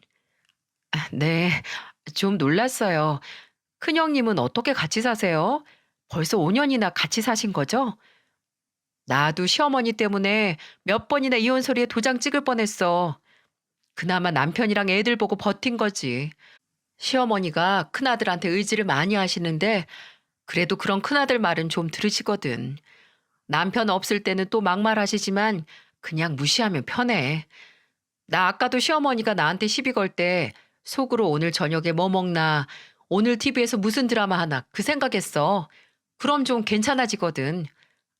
와, 그것도 정성이네요. 힘드셨겠어요. 처음에야 물론 힘들었지. 근데 적응하면 편해. 동서, 우리 도련님 진짜 좋은 사람이거든? 아까도 봤지? 어떻게든 중간 역할 하려고 하잖아. 물론 시어머니가 좀 곁에 두기 영 힘든 사람이지만 그래도 그것 때문에 포기하기엔 우리 도련님이 참 착하거든. 성실하고. 나 처음에 결혼하고 시어머니 때문에 힘들 때 얼마나 잘해줬는데 시어머니 대신 나한테 사과도 참 많이 했고 아까 충격받고 혹시라도 결혼 다시 생각할까 봐 노파심에 내가 하는 소리야. 그래도 또 동서 생기니까 좋네. 오늘 못 온 동서랑 나랑 진짜 잘 지내거든. 공공의 적이 있으니까 그렇게 빨리 가까워지더라고. 우리 막내 동서도 내가 잘 챙겨줄 테니까 시어머니가 또 시비 걸고 돼도 안 되는 트집 잡으면 내가 말해준 대로 해. 내일 회사에는 뭘 입고 가나, 점심 뭐 먹지? 이런 잡생각하면서 적당히 받아쳐. 의외로 선만 지켜서 세게 나가면 별말도 못 하신다? 첫째 형님은 5년 동안 연만 TV라면서 제게 용기를 주셨고, 저는 시어머니 보고 놀란 가슴을 형님의 자상함으로 잠재울 수 있었죠. 그리고 실제로 그날 바로 첫째 형님이 말씀해 주신 노하우를 써먹었습니다. 그 후로 시어머니께서 어머니 나이가 몇이냐? 라고 물으셔서 어머님하고 동년배실 거예요. 라고 말했더니 내 나이가 몇인 줄 알고 그렇게 말하냐? 정확히 말해, 정확히. 라고 하셔서 웃으면서 아이, 밖에서 어머니 나이 말하고 다니면 저 혼나요. 라고 얼버무렸고 어머니 사시는 곳은 자가냐, 전세냐, 아니면 월세냐? 라고 하셔서 자가라고 했죠.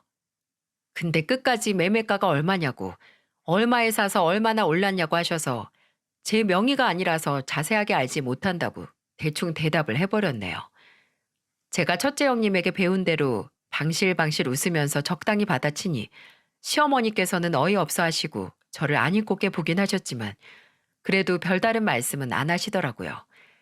그런 시어머니께 얼마나 많이 당하고 버티고 사셨으면 이런 노하우까지 쌓였을까라고 생각하니 첫째 형님이 정말 대단해 보이더군요. 그리고 그건 둘째 형님도 마찬가지였어요. 앞서 첫째 형님이 공공의 적이 있다면 급속도로 빠르게 친해진다고 했잖아요. 저도 그랬습니다. 또 두 분이서 저를 잘 챙겨주시기도 해서 결혼 전부터 첫째 형님과 둘째 형님 그리고 저 이렇게 셋이서 자주 만났었죠. 저는 시어머니가 둘째 형님은 피골이 상접했다고 하셔서 정말 좀 연약하신 분일까 했는데 그냥 좀 말랐을 뿐 혈색이나 안색 모두 문제 없어 보였어요. 어머님이 동서한테 내 욕도 했지? 분명 그랬을 거야. 뭐 당장 쓰러지게 생겼네. 그렇게 약해 보이는 애 며느리로 받으면 안 된다고. 애도 못 낳는다고 뭐라 하셨겠지. 아유, 동서. 그냥 생각도 하지 마. 어머님이 그렇게 말한다고 그게 어디 사실이 되나? 눈에 보이는 거 조금만 마음에 안 들어도 몇 배는 부풀려서 왜곡하시는 분인데 동서가 어디가 약해 보여. 그냥 딱 적당해 보이는 거야. 나처럼 등치 크고 온몸이 땅땅한 근육인 것보다는 적당한 게 나아. 형님들과 만나서 수다를 떠는 건 어느덧 제 삶의 활력소로 자리 잡았습니다. 아버지가 돌아가시고 마음을 정리하는 걸 남편에게 배웠다면 형님들에게는 시어머니가 군림하고 있는 시댁에서 살아남는 법을 배운 거죠. 그래서 저희 셋이 모였을 때 대화의 80%를 차지하는 건 모두 시어머니에 대한 이야기였어요. 결혼 초기에 저야 형님들에 비하면 시어머니에게 당한 게 없으니 할 말이 없었는데 그래서 형님들을 만나면 두 형님이 시어머니에게 받은 모욕과 치욕에 대해 이야기하면서 누가 더 욕받나 대결을 하는 걸 구경하는 것 같았네요. 나 막 결혼했을 때 어머님이 나한테 너 때문에 앞으로 내가 며느리 더 볼 일이 없다고 했었어. 윗물이 맑아야 아랫물이 맑은데 너 같은 게 처대로 들어와서 앞으로 다 망쳤다고. 자식 농사 잘 지은 거 며느리 하나로 흉년이나 다름없다고 막 쏘아 붙이시는 거야. 그냥 저주를 퍼부은 거나 마찬가지네요. 그럴 때 어떻게 하셨어요, 형님? 처음에야 그냥 혼자 울고 말았지. 남편도 위로해주고. 그때 내가 뭘 알았겠어? 그럴 용기도 없었는데. 근데 시간이 지나 보니까 말은 그냥 말일 뿐이더라고. 나중에도 그런 소리 몇 번 더 하시길래 내가 첫째 서방님한테 여자를 소개시켜 준 것도 아닌데 왜 내 탓을 하시냐. 어머님도 참 미신 좋아하신다. 이러면서 비웃어 드렸지. 아니 솔직히 우리가 뭐 잘못한 것도 없고 심지어 어머님한테 손 벌리면서 못난 짓 하나 한 거 없잖아. 근데 왜 이렇게 우리를 미워하시는 걸까? 에휴, 사람 미운데 이유 없다잖아요. 귀에 걸면 귀걸이, 코에 걸면 코걸이라고. 그냥 온갖 이유 다 붙여가면서 시비 거시는 거죠.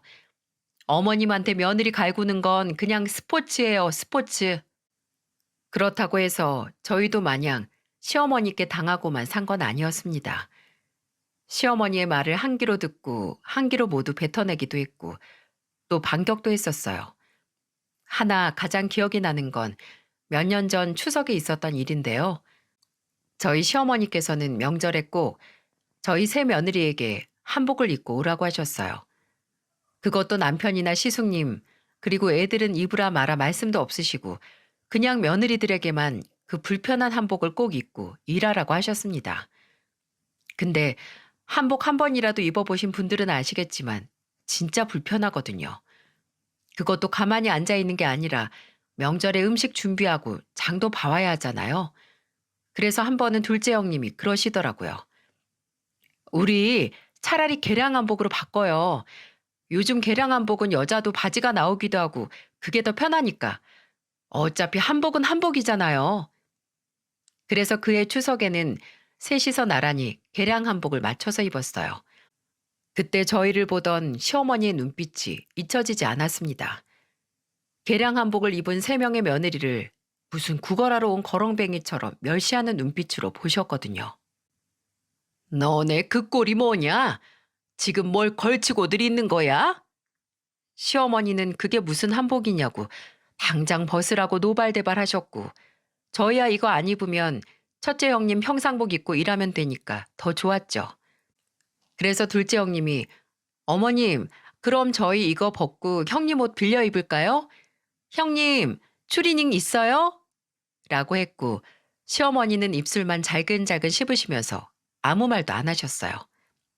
그렇게 그냥 한복보다는 수십 배 편한 개량 한복 입고 음식 준비하는데 제가 더워서 위에 걸친 조끼를 벗었거든요. 근데 그게 아직도 그 어처구니 없음과 충격이 생생하게 떠오릅니다. 나중에 다시 입으려고 보니까 여기저기 찢겨져 있는 게 아니겠어요? 마치 누가 가위질을 한 것처럼요. 제가 입고 하고 놀라자 옆에 있던 가족들이 그게 뭐냐고 왜 옷이 이 모양이 됐나 물어보는데 저는 자연스럽게 시어머니를 쳐다봤습니다. 역시나 시어머니는 픽 웃으면서 그러시는 거예요. 그러게 왜 반항을 하니? 어? 그 걸레장 못 입게 됐으니 다음부터는 제대로 한복 입고 와라. 너네 둘도 마찬가지고. 그때까지만 하더라도 저는 시어머니를 좀 무서워했거든요. 물론 제가 형님들의 가르침을 받아서 시어머니가 이야기하면 그냥 대답만 하고 상처가 될 만한 건 마음에 담아두지 않고 그냥 흘렸지만 그래도 시어머니가 세상 언짢은 표정으로 너는 내가 안 무섭니? 라고 물으면 속으로 긴장 잔뜩 해서 저는 세상에서 어머님이 제일 무서운데요? 그러니까 저한테 잘 좀 해주세요. 라고 하기도 했었습니다. 근데 제 옷을 찢어놓고 웃고 있는 그 순간은 시어머니가 세상 한심하고 유치해 보이는 겁니다. 마치 학교에서 동급생을 저열한 방식으로 괴롭히는 어린애처럼 보였죠. 저는 그런 시어머니 앞에서 찢긴 조끼를 걸치면서 말했습니다.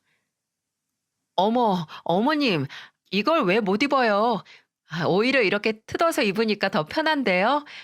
이게 다 좋은데 등이 좀 빳빳해서 몸을 구부리면 옷이 꼈거든요. 근데 어떻게 아시고 여길 찢어 놓으셨어요? 감사합니다. 형님들도 좀 낀다 싶으면 여기 찢어 보세요. 훨씬 편해요. 제가 난도질 당한 옷을 입고 있으니까 갑자기 첫째 형님도 정말? 하고 주방에서 가위를 가져와서 제 옷과 같은 부분을 찢어서 입었고 둘째 형님 옷까지도 찢어주셨어요. 형님들은 정말 더 편하다며 좋은 거 알았다고 다 같이 얼굴에 벌레가 붙은 것처럼 잔뜩 구겨져 있는 시어머니께 감사하다고 했죠.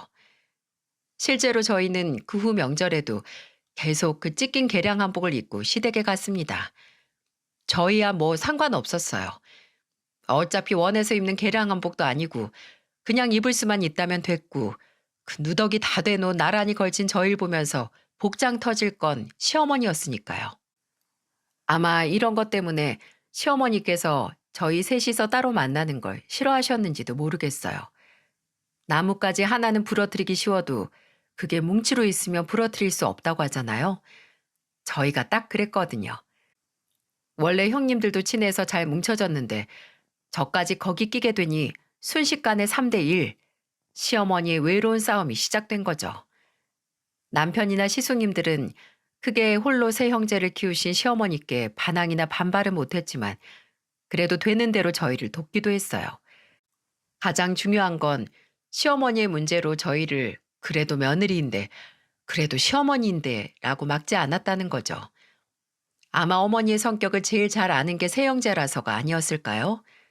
그래서 시어머니는 저희가 밖에서 따로 만나는 걸 아주 치를 떠셨습니다. 심지어 저희가 따로 문자라도 하면서 본인 흉을 볼까 같이 사는 첫째 형님 휴대폰을 검사하신 적도 있어요. 물론 저희가 만나면 시어머니에 대한 불만을 이야기하긴 하지만 그렇다고 문자로 그 증거를 남기진 않았거든요. 이유는 시댁에서 첫째 형님이 휴대폰을 할 때마다 아닌 척 시어머니가 뒤에서 감시를 하셨기 때문이었죠. 또 한 번은 제가 제 친구들을 만나기 위해 외출을 한 적이 있었는데 갑자기 시어머니께 전화가 오는 거예요. 받자마자 시어머니는 지금 형님들이랑 있냐고 물으셨어요. 아니요. 저 오늘 대학교 친구들 만나러 나왔는데 왜 그러세요? 그거 진짜냐? 네 형님이랑 있으면서 거짓말하는 거 아니고? 나중에 알고 보니 첫째 형님이 외출을 하면 그렇게 오늘 누구 만나냐고 또 지혜랑 미니 만나러 가냐? 너는 큰애라는 게 네 동서들 몰래 만나서 대장질하는 거 부끄럽지도 않냐고 막 뭐라고 하셨다는 겁니다. 무슨 의처증 걸린 남편도 아니고 형님들은 시어머니가 며느리들끼리 만나는 걸 극도로 꺼려하시는 게 저희가 단합이 더 잘 돼서 본인의 권위가 떨어질까 무서워한다는 것 같다고 했지만 제가 보기엔 유치한 질투처럼 보였어요. 제게 너는 네 형님들만 챙길 줄 알고 시어머니는 안중에도 없다고 되바라졌다고 뭐라 하셨거든요. 저는 어머님은 제가 뭐라도 마음에 안 들어 하시잖아요. 형님들은 저 보면 칭찬할 거리 찾아서 칭찬해 주거든요. 라고 최대한 얄밉게 말했지만 속으로는 시어머니가 어쩌면 이 넓고 으리으리한 집에서 가장 외로운 사람은 아닐까 생각을 했습니다. 근데 그런 시어머니를 차마 동정도 할 수 없게 만드는 일이 일어나고야 말았네요. 그날은 시어머니의 생신이었죠. 매년 시어머니 생신에는 시댁에서 잔치를 하는 터라 남편 회사 끝나는 시간에 맞춰서 애들 데리고 시댁으로 갔습니다. 근데 그날 둘째 형님이 못 오셨거든요. 그 전날부터 몸이 으슬으슬 오한이 있고 축축 처진다고 하시더니 둘째 시숙님이 말하기로는 새벽부터 열이 나서 회사도 못 가고 하루 종일 집에서 앓고 있다고 했어요. 제가 안부 연락을 했을 때도 목소리에 힘이 하나 없고 이미 목이 가서 슉슉 바람 빠지는 소리가 나더라고요. 집에 가서 한 번 더 연락해봐야겠다 생각을 했는데 저희가 시댁에 도착을 하고 2시간 정도 뒤에 아파서 참석 못했던 둘째 형님이 나타났습니다. 어? 동서, 왜 왔어? 아프다며? 형님, 괜찮으세요? 안색이... 둘째 형님은 당장이라도 쓰러질 것 같은 몰골이었습니다. 덥지도 않은 계절이었는데 식은땀인지 몸이 푹 절어 있는 것 같았고 입술은 다 일어나서 하얗게 질려 있었어요. 저하고 첫째 형님이 뭐하러 온 거냐고 괜찮냐고 물어도 둘째 형님은 대답이 없었고 둘째 시숙님이 그냥 쉬라고 했는데 왜 왔냐고 무슨 일 있냐고 해도 묵묵부답이었고요. 그리고 그때 입을 연 건 바로 시어머니였습니다. 내가 오라고 했다. 얼마나 대단한 병에 걸렸길래 이 시엠이 태어난 날 모른 척 지나가나 보려고 불렀어. 아, 진짜 어머니. 제가 설명 다 했잖아요. 이 사람 새벽에 열이 38도까지 올랐다니까요. 오늘 목요일인데도 회사도 못 갔어요. 가족들한테 옮기기라도 하면 큰일이고 저 사람도 힘들어서 좀 쉬라고 했더니 왜 부르세요 대체. 근데 왔잖아 멀쩡하게. 4다리로 귀여운 것도 아니고 2다리로 멀쩡히 왔는데 뭐가 큰일이라고 나를 무시해? 어머님, 저 여기 앞까지 택시 타고 오고 지금 오면서도 몇 번을 쓰러질 뻔했어요. 기사 아저씨가 저보고 병원으로 가냐고 물어보실 정도였고요. 제가 왜 이런 일로 거짓말을 해요. 그냥 오면 되는 건데. 그거야 내 알 바 아니고 어쨌든 네가 나 무시한 거 맞잖아. 이 천하의 쓸모없는 것. 너 바른 대로 말해. 너 내가 애 못 낳는다고 좀 눈치 주니까 이런 식으로 복수하는 거지? 어? 시엠이 무시해서 기분 나쁘게 하려고 작정한 거 아니야? 니들도 마찬가지야. 지들끼리 그저 쑥덕쑥덕 사람 하나 바보 만들려고 하고 못된 것들. 니들은 내가 애초부터 마음에 안 들었어. 그런데도 그저 아들놈들이 좋다고 하니까 언감생심 가족 취급해줬더니 은혜를 원수 갚는다고 딱 그 짝이잖아. 이 빌어먹을 것들. 그 후로 시어머니는 다시 기억 속에서 떠올리기도 힘든 쌍욕을 내뱉으셨습니다. 니들은 팔자가 아주 싸납게 꼬여봐야 정신을 차리지 삐리리들아. 이 삐리리 삐리리처럼 내가 삐리리 하면 도망갈 것들이 주지에 모르고 삐리리 하고 있어? 라고 좀 정신이 나간 사람처럼 폭주를 하셨어요. 시숙님들과 남편은 그런 시어머니를 말리고 진정 좀 하라고 이게 다 뭐 하는 짓이냐고 무슨 그런 말을 하시냐고 했습니다. 그리고 서서 위태롭게 시어머니의 말을 듣고 있던 둘째 형님은 그대로 집을 뛰쳐나갔고요. 첫째 형님은 그런 둘째 형님의 뒷모습을 보다 말했습니다. 어머님, 제발 그만 좀 하세요. 저희가 어머니께 뭘 그렇게 잘못을 했다고 이러시는 건데요. 어머님이 저희를 가족 취급했다고요? 대단한 착각하고 계시네요. 어머님은 저희 사람 취급도 안 하셨어요. 아세요? 뭐? 아니 저게 미쳤나? 세상 사람들한테 다 물어보세요. 지금 미쳐 보이는 게 누군지. 아마 저는 아니라고 할걸요? 첫째 형님은 그렇게 말하고 둘째 형님을 따라 나갔고 저도 그걸 보고 일어나서 따라 나가려고 했어요. 그때 시어머니께서 저를 보고 너는 또 어디 가냐? 왜 쫓아가냐고 하시는 거예요. 솔직히 그때는 아픈 사람 불러두고 쌍욕을 마구 퍼본 시어머니가 정말 밉고 화가 너무 많이 나서 시어머니께 형님 위로하려고 간다고 미운 며느리들은 자리 피해드릴 테니 아들들하고 있으시라고 하고 나왔어요.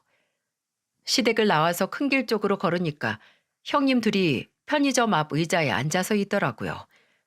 둘째 형님은 울고 있었고 첫째 형님은 그런 둘째 형님을 위로하고 있었죠.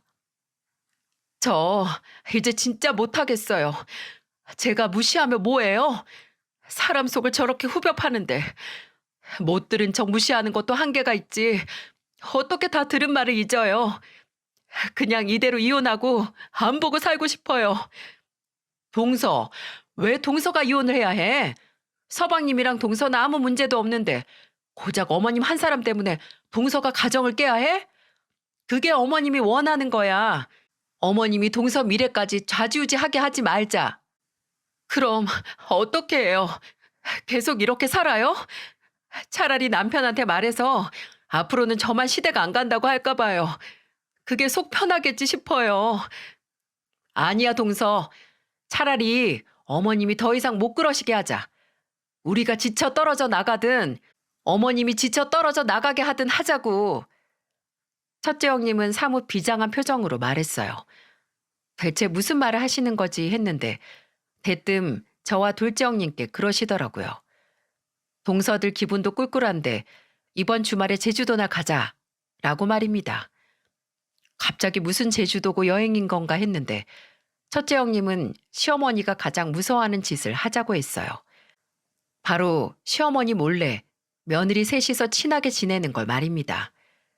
금요일 저녁에 말없이 훌쩍 떠나버려서 충격을 좀 주자고 했죠.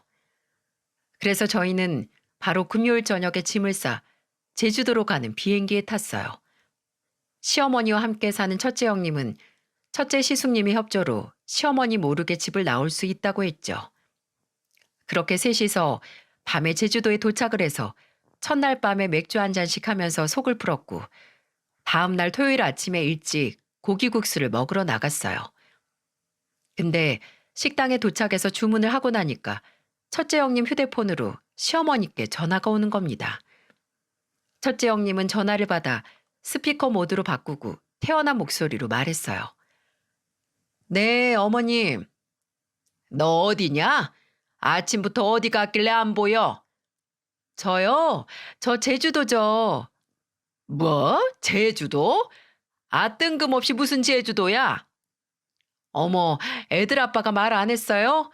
첫째 동서 기분이 우울해 보여서 막내 동서까지 껴서 기분 전환하러 왔거든요. 어머님이 잘 아시잖아요. 왜 첫째 동서 기분이 우울한지. 우울은 개뿔. 아니 그럼 니들 셋 다 같이 있는 거야? 제주도에? 그럼 밥은 누가 하고 애는 누가 보냐? 진원이랑 진섭이도 혼자 있을 거 아니야? 에이, 어머님 아들들이 다 모질인가요? 당연히 혼자서 밥 해 먹고 애들도 볼 수 있죠. 참 가끔씩 어머님은 어머님 소중한 아들들을 세상 천치 취급을 하신다니까요. 뭐야? 아니 이게 보자 보자 하니까 못하는 소리가 없네. 야, 너 당장 서울로 들어와. 어제 막 도착했는데 어떻게 지금 가요? 저 일요일 저녁에 가니까 할 말이 있으면 그때 하시고요. 아참, 그리고 이제 제가 동서들한테 어머님 못까지 할 테니까 걱정 마세요. 아니 그게 무슨 소리야? 네가 뭘 한다고? 어머님은 어차피 며느리들 싫어하시잖아요. 그러니까 어머님 마음 편하시라고 제가 대신 시어머니 노릇한다고요. 그러니까 이제 저희한테 신경 끄셔도 돼요. 어머님은 그저 소중한 아드님들 3명만 챙기시면 되니까요. 허, 나 원참 기가 막혀서. 아니 네가 뭔데 시어머니 노릇을 하는데? 네가 뭔데? 왜 못해요?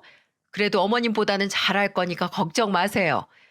아, 그리고 어머님도 좀 나가서 바람도 쐬시고요. 계속 그렇게 혼자 집에 계시니까 괜히 부정적인 생각만 들고 예민해지시는 거예요. 나가서 친구분들도 좀 만나고 기분 전환 좀 하세요. 그렇게 첫째 형님은 전화를 끊으셨어요. 저는 마지막 말이 진짜 충격이었는데 저희 시어머니 친구가 없으시거든요. 그 흔한 모임 하나를 안 나가시는 분인데 그런 분에게 나가서 친구 좀 만나라니 가슴에 비수가 꽂히셨겠죠. 제가 그래도 너무 심한 거 아니냐고 하니까 첫째 형님은 우리 셋이 시어머니께 받은 상처를 몽땅 합치면 이런 건 아무것도 아니라고 안심하라고 했고, 둘째 형님은 묵은 채증이 내려간다고 대신 복수해 준 거라고 신나했죠. 저희는 시어머니는 싹 잊고 2박 3일 동안 신나게 놀았습니다. 바다도 보고 인터넷으로 찾았던 맛집이라 맛집은 다 가서 하루에 5끼씩 먹었어요. 물론 외로운 시어머니를 위해 가족들이 다 들어있는 가족 단톡방에 저희의 사진을 보내드렸습니다. 제가 사진을 찍을 수 있게 삼각대를 가져가서 모래사장에서 점프를 하는 순간을 찍은 사진도 단톡방에 보냈고, 밤에 노래방 가서 신나게 춤추고 노래를 부르는 영상도 찍어서 보냈어요. 남편이나 시숙님들은 재밌게 놀다 오라고 나중에 다 같이 가자고 답장을 했지만 시어머니께서는 묵묵부답이었죠. 근데 저희가 보내는 사진이나 동영상을 보긴 보시더라고요. 그리고 아쉬운 여행이 끝나고 서울에 도착을 했을 때 저하고 둘째 형님은 행여 시댁으로 간 첫째 형님이 시어머니께 왕창 깨질까 싶어서 각자 집으로 가지 않고 다 같이 택시를 타고 시댁으로 갔습니다. 저희가 시댁에 도착을 했을 때 시어머니께서는 바나나를 까먹고 계셨는데 갑자기 얼굴을 확 구기시더니 바닥에 바나나 껍질을 냅다 던지면서 그러시더군요. 아니 왜 우르르 다 같이 기어들어와? 니들 집 안 가고. 아, 동서들이 혹시 어머님이 저한테 화풀이 하실까 봐 그거 걱정된다고 데려다 주겠다고 하더라고요. 참나, 내가 아주 어이가 없어서 화풀이는 개뿔. 야, 너 쟤들 앞에서 대장질 하니까 기분이 째지냐? 진짜 네가 쟤들 시어머니라도 된 것 같아? 네, 엄청 기분 좋은데요. 너무 든든하죠. 솔직히 어머님이 왜 그렇게 며느리들을 싫어하고 못 잡아먹어서 안달이셨는지 모르겠어요. 동서들 다 너무 착하고 저한테 잘하는데 대체 뭐가 불만이셨던 거예요? 뭐? 이 빌어먹을? 어머님, 미리 경고하는데요. 저 지금 휴대폰으로 녹음하고 있거든요. 여기서 저나 형님, 그리고 동서한테 조금이라도 쌍욕하시고 막말하시면 저희 어머님 고소할 거니까 알아서 하세요. 고소? 아주 이것들이 이제 단체로 나 엿을 먹이려고 하네. 고소? 지금 시애미를 고소한다고? 저도 형님들도 어머님이 저희를 며느리 취급도 안 하시고 심지어 사람 취급도 안 하시니까 저희도 어머님을 시어머니로 대우할 필요 없잖아요. 저희가 어머님 마음에 안 차는 거 알아요. 저도 이혼 가정에서 새어머니 아래서 자랐고 직업도 어머님이 생각하셨던 의사 변호사 아니었어요. 여기 있는 동서들도 마찬가지고요. 근데 저희 각자 부모님들 아래서 소중하게 자란 딸들이에요. 어머님이 혼자서 제 남편이랑 서방님들 힘든 만큼 소중하게 키웠듯이 저희 부모님들도 그러셨다고요. 근데 어머님 어떻게 하셨어요? 그런 저희한테 청것들이라고, 주제도 모르는 것들이라고 모욕하셨잖아요. 저희 더 이상 안 참아요.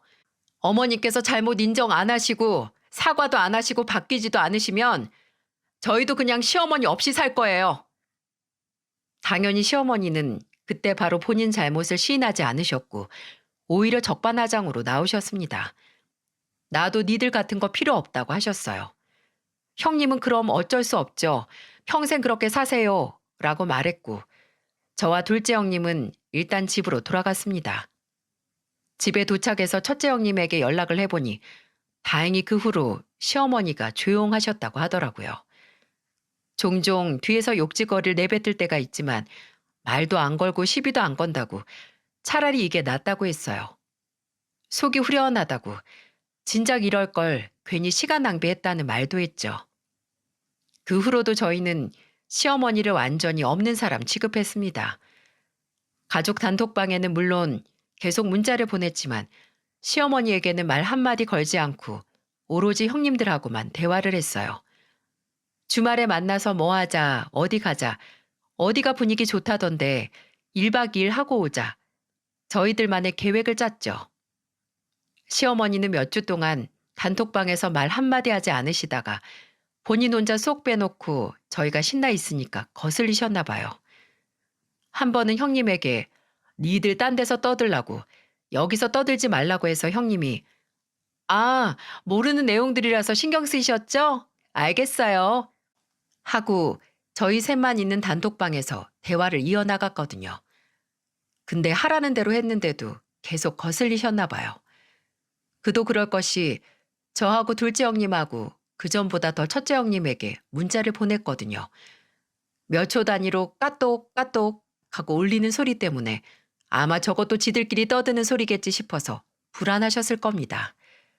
한 번은 제가 단톡방에 시어머니 제외하고 형님들이랑 시숙님을 제 예전 직장 선배가 퇴직 후 창업한 소고기집에 초대한 적이 있었거든요. 막 오픈한 거라서 할인가 높게 쳐준다고 선배가 가족들 데리고 오라고 했다고 하면서 다 같이 가자고 했습니다. 물론 딱 집어서 시숙님들하고 형님들에게만 말했고요. 근데 그 문자를 보내고 나서 얼마 지나지 않아서 시어머니께 전화가 오는 거예요. 저는 일부러 네, 누구세요? 하면서 전화를 받았고 휴대폰 너머 시어머니는 한동안 말이 없으시더니 그러시더군요. 야, 이제 시어머니 취급도 안 한다고 내 입은 입도 아닌 것 같니? 네? 아우, 아니요. 어머님 입도 입이시죠.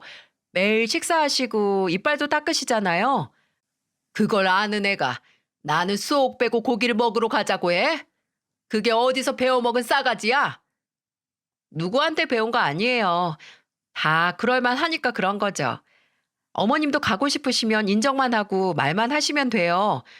저희한테 지금까지 너무하셨고 또 후회하신다고 미안하다고요.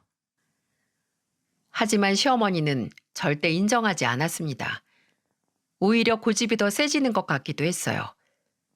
왜 줄다리기 효과라고 한쪽에서 당기면 다른 한쪽에서 당기는 힘도 세진다고 하잖아요. 어쩌면 평생 이렇게 시어머니를 없는 사람으로 저희 인생에서 지울 수도 있겠다 했는데 반대편에서 강하고 고집스럽게 당기던 힘이 어느 순간 탁 하고 풀린 사건이 일어났습니다. 둘째 형님의 생일을 며칠 앞둔 날이었어요. 때마침 주말이라서 다 같이 강원도로 가서 축하를 하면 어떨까 하고 또 단톡방에서 이야기를 하고 있었죠. 근데 이상하게 시어머니께서 조용하신 겁니다. 원래 뭐 가서 식중독이나 걸려오라는 둥, 사고나 안다면 다행이라는 둥, 밉상인 말로 헐뜯을 때가 됐는데 이상하게 조용하셨어요. 그리고 며칠 뒤에 강원도 여행 스케줄을 짜기 위해 밖에서 형님들을 만났는데 첫째 형님께서 그러시는 거예요. 동서들, 놀라지 말고 들어. 그저께 어머니께서 나한테 우리하고 대화할 수 있는 자리 좀 마련해 달라고 하셨어. 네? 대화요? 그럼 사과하시겠다는 거예요? 동서 너무 순진하다. 어머님이 그렇게 빨리 사과를 하겠어? 다 무슨 꿍꿍이가 있겠지. 그쵸, 형님? 아니, 되게 진지해 보이시던데. 갑자기 왜요? 무슨 신경의 변화가 일어나서 그러시는 거래요? 그게 생각해보면 좀 그럴만해. 나랑 남편이랑 마지막 통보를 했거든. 여기서 첫째 형님이 첫째 시숙님과 함께 시어머니께 했다는 통보는 다름 아닌 분가에 대한 거였습니다. 첫째 형님은 시숙님과 상의 끝에 시어머니께 이미 많은 기회를 드렸는데도 어머니께서 마음의 변화가 없으시다면 저는 이대로 불편한 사람과 못 살겠으니까 남편과 애들 데리고 나가 살겠다고 했다고 해요. 물론 첫째 시숙님도 거기에 동의하셨고요. 시어머니는 그것 때문에 며칠 충격을 받아서 알아 누우셨다가 저희가 강원도로 여행을 간다는 걸 아시고 거기 데려가 달라고 할 말이 있다고 하셨다는 거예요. 저희는 고민을 했습니다. 아무리 생각해도 의지하던 큰아들인 첫째 시숙님이 나가 산다고 하니까 급한 불 끄는 것 같은데 그래도 궁금하긴 했거든요. 저하고 첫째 형님은 아무래도 저희 둘보다 불임 문제로 시어머니에게 쓴소리 많이 들은 둘째 형님에게 선택권을 넘겼고 둘째 형님은 결과가 어떻게 되든 변명의 기회 정도는 주자고 하면서 강원도 여행에 시어머니를 초대했어요. 좀 더 진솔한 대화를 위해 남편과 시숙님들 없이 저희 셋과 시어머니 딱 네 사람만 가는 여행이었고 참 어색하기만 했네요. 예약한 펜션에 도착하자마자 짐을 풀고 좀 쉬다가 매도 먼저 맞자는 심정으로 둘러앉아서 시어머니의 이야기를 듣기로 했어요. 시어머니께서 처음 저희에게 꺼내놓은 말은 바로 이거였죠. 너희 참 무섭다. 어떻게 이렇게 오래 가니? 어떻게 사람을 이렇게 비참하게 만들어? 어머님, 지금 저희 원망하시려고 여행에 데려가 달라고 하신 거예요? 저희 이럴 거면 그냥 갈게요. 다른 숙소 잡아서 셋이서 놀면 되니까. 아유, 진짜. 알겠다, 알겠어. 사람 말 좀 끝까지 들어봐라. 내가 처음에는 니들이 원망스럽고 또 괘씸했던 건 맞아. 맞는데 그래도 니들이 단체로 며느리 역할 파업한다고 하는 걸 보면 나한테도 뭐 문제가 있었겠지. 내가 그건 미안하다. 그것뿐이세요? 그리고 이제 고쳐보도록 노력하마. 내가 거의 70평생을 이렇게 살아왔는데 바로 니들 마음에 차게 바꾸지 못하더라도 그래도 노력은 해볼게. 나도 애들 말 듣고 그래도 깨닫긴 했어. 진욱이랑 진원이랑 진섭이가 내가 하는 게 지들 위한 일이 아니라고. 나한테 언제까지고 외롭게 혼자 살 거냐고. 내가 외로운 건 다 내 성격 탓이라고 하더라. 그걸 누가 모르나? 나도 예전에는 내 성질머리 고치고 싶었던 사람인데. 시어머니께서는 이미 본인이 사람들에게 눈치를 주고 불편하게 만드는 성격이라는 걸 알고 있다고 하셨어요. 이것 때문에 젊었을 때부터 사람들하고 많이 부딪히고 인간관계도 많이 무너졌었다고요. 근데 그 당시에는 잘못을 인정하고 수그리고 들어가면 온갖 무시란 무시는 다 받으셨다고 합니다. 여자 혼자 사내 애들 새 키우면서 소처럼 일하는 여자가 성격도 비굴하다고 손가락질 받는다고, 절대 남들에게 약한 모습 안 보이고 약한 소리 안 하시려고 했대요. 그러다 보니 남들에게 도움을 받기보단 악착같이 홀로 서기 위해 더욱 독해지셨고, 그러다가 부동산 투자로 돈이 좀 생겼을 때는 이제 돈도 있으니 누구에게도 비굴해질 필요 없고 아쉬운 소리 안 하고 살아도 됐으니 더 기고만장해져서 살았던 것 같다고, 지난 날이 다 후회가 된다고 하시더군요. 미안하다. 내가 모난 내 성격이나 입방 좀 고칠 생각 안 하고 그저 니들을 나한테 맞추려고 그래서 억지를 부렸던 거야. 나도 이제 며느리들한테 수그리는 법을 알았으니까 한 번만 봐주렴. 그때 눈앞의 시어머니는 참 작고 초라해 보였어요. 하지만 제 옷을 찢었던 당시처럼 불쌍해 보이진 않았어요. 오히려 시어머니께서 큰 용기를 낸 것 같아서 애쓰셨구나 싶었고요. 물론 저희도 그때 시어머니의 사과를 바로 받아들일 수는 없었거든요. 근데 그래도 강원도까지 왔으니 밥은 먹고 가야 해서 마트에서 장 봐와서 펜션에서 가볍게 해 먹었어요. 근데 그때 시어머니께서 저희에게 노력하는 모습을 보여주려고 그러신 건지 분주하게 움직이면서 고기 구우시고 반찬 담고 간단한 파채절임 만들어서 저희 앞에 놔주시더라고요. 그리고 저희 앞에 있는 종이컵에 술을 한 잔씩 따라주시면서 이 술로 그간 본인이 너희에게 남긴 상처가 조금이나마 소독됐으면 좋겠다는 말씀도 하셨죠.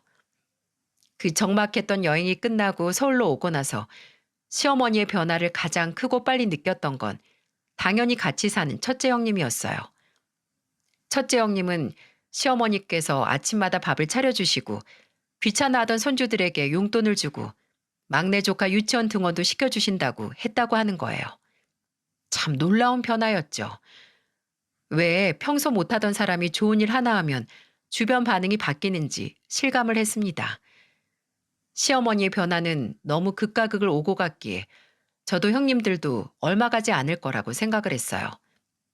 근데 한 달, 석 달, 넉 달이 지나도 시어머니는 어떻게든 변화를 하려고 하셨습니다.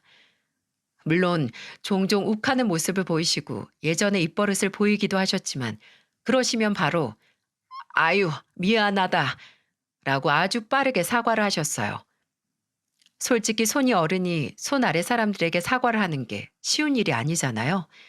당연한 거긴 하지만 그걸 지키는 어르신분들이 얼마 없죠. 이미 사과를 하는 걸 어려워하지 않고 부끄러워하지 않는 걸로 장족의 발전을 했다는 생각이 들어요.